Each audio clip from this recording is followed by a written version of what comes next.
let's do some PCR based cloning today. We have two plasmids, plasmid pTDL11 and pUC19, and all we want to do is PCR amplify gene Y from pTDL11 and clone it in pUC19 using restriction enzyme sites EcoR1 and BAMH1. So we'll PCR amplify gene Y. For that we'll design forward primer with a tail containing EcoR1 site and a reverse primer with the tail containing BAMH1 site. If you do PCR amplification using such primers, we'll eventually get a product containing gene Y in the middle with the flanking region containing EcoR1 and BAMH1 sites, which we can cleave subsequently and use those staggered ends to clone in pUC19 plasmid. So let me open plasmid pTDL11 here, and here's the text pane. I'll go and click at graphics map. The default setting here comes with graphics map, which shows up all the unique restriction enzyme sites, and that makes it very busy. So I'll just click on it and remove all the unique enzyme site display. Now it looks much more cleaner. This is the gene Y that we want to clone in pUC19. So let's open pUC19 plasmid and open its graphics map. And again, here I'll just remove all the unique sites which are displayed on pUC19 graphics map. Instead, we'll just visualize the restriction sites we are concerned with. So we'll go to particular sites and choose EcoR1 and BAMH1 from the selection menu.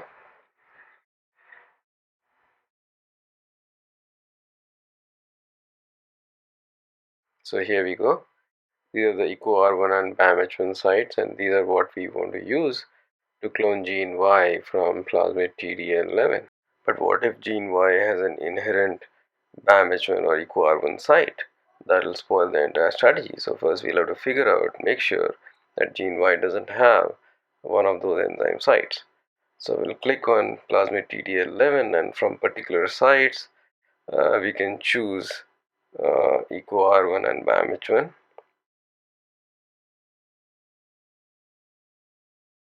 Which will show up wherever these enzyme sites are present within the plasmid pTDL11, and we can't see any of them. So that's a good news. That means gene Y doesn't have EcoR1 or BAMH1 site, and we can successfully use these two enzymes as its flanking region and do a PCR based cloning. So let's do PCR. In the top panel, look for the box that says PCR and click on it. That opens a new window and it says primer name. You can feed forward primer here. Then the next window says oligotail that is not identical to the target sequence, and the box adjacent to it says primer sequence which is identical to the target sequence. So what do we mean by that? If you remember how we designed gene Y primers, in the forward primer this portion is identical to the target sequence. However, its tail that contains EcoR1 site is non-identical, and that's why it's dangling in air. Similarly, reverse primer, this part is identical to the target sequence, while its tail that contains BAMH1 site is not identical. So let's imagine we've already designed our primers, forward and reverse primer. This is the sequence of our forward primer.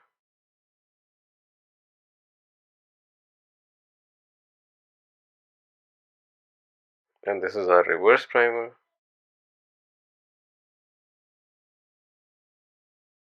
Since we thought of putting an EcoR1 site as non-identical tail to the forward primer, this is what we are going to attach, that I wrote in red.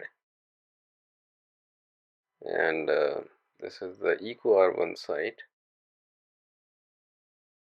that would come before the actual forward primer.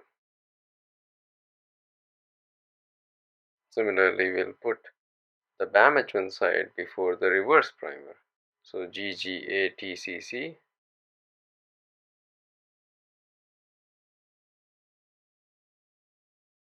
Now what happens is when the restriction enzyme sits on it, it literally falls off, right? So we need to sort of pair it up. We need to give it a little bit of support. So we'll just put 4 extra bases here. We can just randomly choose as GAGA. Now when restriction enzyme sits here, it won't fall off that easily and cleave the EcoR1 or BAM-H1 site. So now this is the primer which is identical, and this is the non-identical region to the target sequence, right? So we'll just select this non-identical region to the target sequence, and we'll start filling up the information for forward primer, and we'll just paste it here.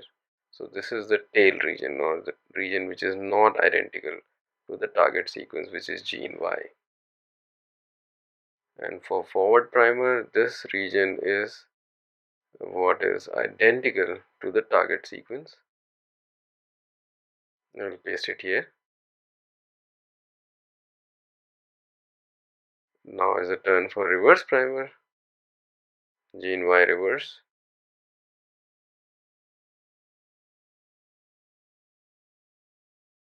And GAGA, GGATCC is non-identical. This is the identical, right? So we'll pick up the non-identical sequence or the tail region and paste it here.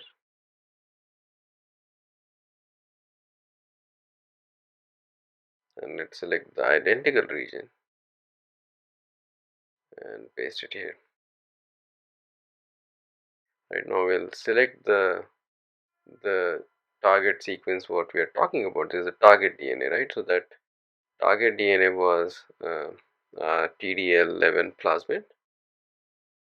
This is what we want to use for our PCR amplification. Run PCR, and this is probably the fastest PCR you ever did, right? So this is the PCR amplicon what we got, and let's look at the graphic map. And I'll first remove all the unique sites which show up. Now it's much cleaner. So this is the this is what it shows up.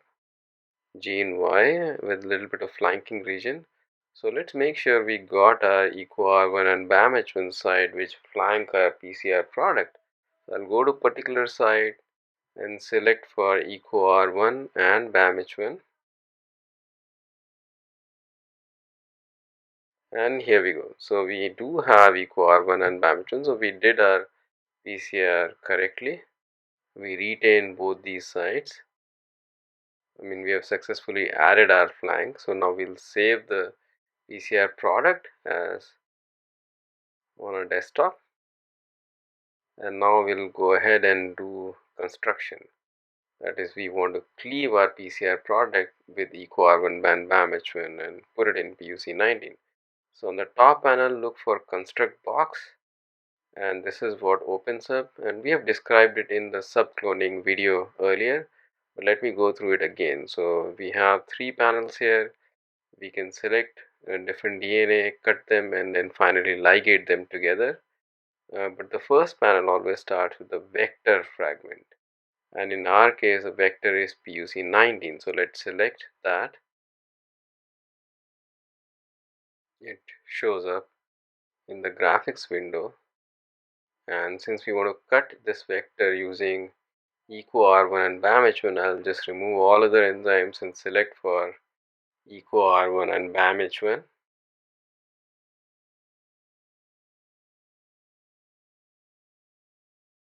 So now you can see it's they are in the blue panel, and when you select let's say EcoR1, so it will create a nick, or not a nick, but it will cut it at a single position and linearize the entire plasmid, and it shows up here EcoR1 on both sides, and it is linearized. To cut it with BAM-H1, you have to first press shift. Now what happens is when you press shift and select for BAM-H1, it cuts the enzyme at EcoR1 and BAM-H1 sites, but it selects only the teeny bit of the fragment between EcoR1 and BAMH1 site. So this is where it is different than biological cutting. Like here you can see it's a 17 nucleotide long fragment that it has selected, right? And that is not what we are looking for.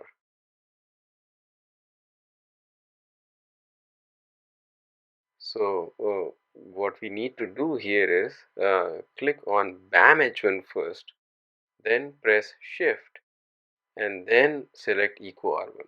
So that will select the entire long part of the plasmid. So this is the BAMH1, right? I mean it cuts singly here, and now we'll press shift and go all the way around and click on EcoR1. So again it has cut at EcoR1 and BAMH1, but the program has now selected the longer portion of the plasmid, that which is what we want for our cloning purpose. Slight bit of weirdness of the softwares. Now we'll select the PCR amplicon that we have generated, and again we'll go to particular sites and select for EcoR1 and BAMH1 here.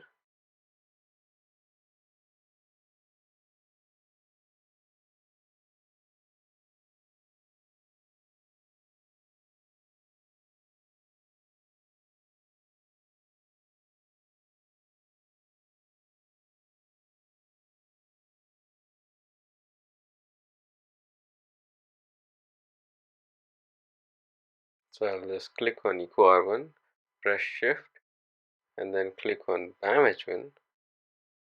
So now I've selected the entire PCR product and I've cleaved it with EcoR1 and BAMH1. Never forget to press shift, right? And now I'll simply ligate both these products, and here's my construct. So this is the text window for the construct, and I'll generate a graphics map for it. This is the ligation product 1, and this is the graphics map. This is how it looks like. So I'll remove the unique sites, and I would like to compare it with pUC19, which is the parent plasmid. So this is the pUC19 text window. I'll make a graphic map of that, or that vector 2. Yeah, for just for the comparison purpose.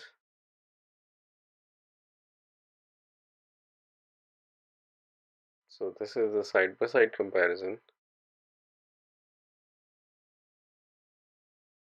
So as you can see that pUC19 has this ampicillin resistance gene which is retained by the construct. However, the alpha portion, alpha gene, is missing in our construct, and it is replaced by GeneY, which is an insert from our PCR product, right? And that happens because the alpha gene had EcoR1 and BAMH1 sites in its multiple cloning site, and when we inserted GeneY, the entire sequence of alpha gene as recognized by the program has changed. So program doesn't recognize as the broken fragment of alpha gene, right? So all it says is that okay, now you have gene Y, but alpha is totally gone out of the picture. So the other difference is the size of the plasmid that has increased in case of our construct by exactly the same measure as gene Y. Now let's confirm that gene Y has gotten in pUC19 at the right position. So let's look for EcoR1 and BAMH1 in our parent plasmid, which is pUC19, and that shows up in the blue boxes here, the multiple cloning site. In case of our construct,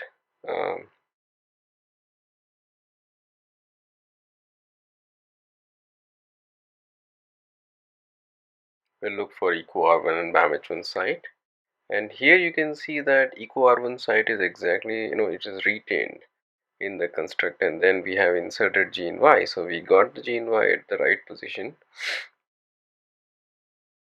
We can now save our construct, save as, and I'll just leave the name as ligation number 1. So you hit save, and um, now we can also do some restriction digestion. So you open from the top panel, open virtual cut, that opens this window, and now select for the DNA which you want to cut. So in our case it will be our construct ligation number 1, and let's cut it with eco R1 and BAM-H1. That should release, that should excise gene Y. So as you can see here, we have two fragments, a large and a small one. The large fragment is the pUC19 backbone, uh, while the smaller one is the gene Y that we inserted in the pUC19 plasmid. And how can we confirm that?